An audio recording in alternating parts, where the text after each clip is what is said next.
Well, along with early voting starting, you've no doubt seen the cascade of ads, most of them coming in the U.S. Senate race that pits Lieutenant Governor Peggy Flanagan and Congresswoman Angie Craig. They have a showdown in the primary on August 11th, and Lieutenant Governor Peggy Flanagan is here now. Thank you so much. Thanks so much for having me. I know you've expressed concerns about some of the ads. There was an AI ad that you were very upset about, an AI character of you. There are also a number of ads that portray you as raking in the cash from big PACs. Mm-hmm.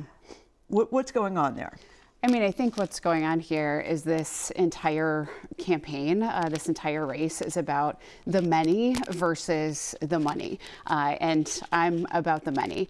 Congresswoman Angie Craig has taken campaign donations from big corporations, corporate PACs, crypto, APAC, health insurance companies, and, essentially to do their bidding. And now that we see all of this money being spent, it's over $11 million so far in this race. These PACs in support of Congresswoman Craig, we don't know who they are.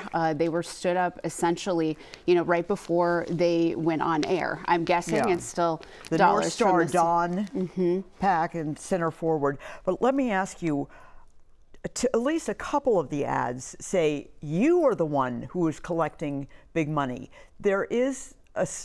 You have an explanation. Can you give it to us? Sure. So I was the chair of the Democratic Lieutenant Governors Association, which is a sister committee of the Democratic Party made up of lieutenant governors, and their job is to, help support and elect lieutenant governors. And the difference there is that they have to report all of their donors. These, corporate PACs that are in support of Congresswoman Craig, we don't know who they are. It's all so these are PACs that are running these ads, and the money that was collected or recruited, when was that money taken, and when were you in charge of the Lieutenant Governor's Association? So there's one specific donation that they're talking about, which is a donation from CoreCivic.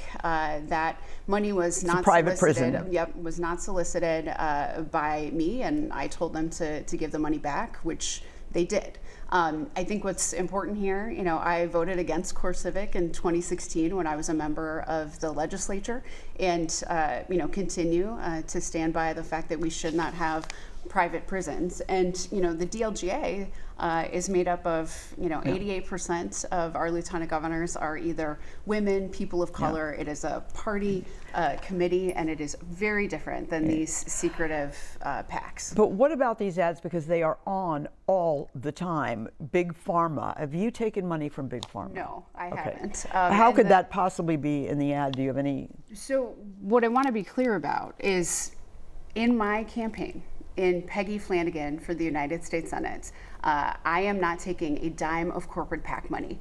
My opponent cannot say the same. And there's only one of us who's been endorsed by End Citizens United.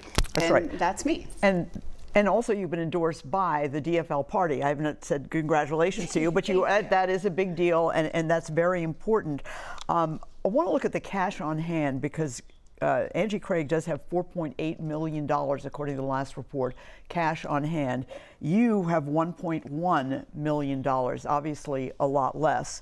Let's look at the turnout for the August primary, because it's not a lot. If we can go right to that. 2024, 12.7%. Now, not a lot on the ballot there, but 2022, a big election year, 19%. 2020 August primary, 22%. Are you worried that with that low turnout and Representative Craig's money, that you could get blown out? So I'd say a couple things. We are organizing on the ground. That is how we have won this DFL endorsement, with a historic turnout at precinct caucuses. We are on the doors, we're in the community.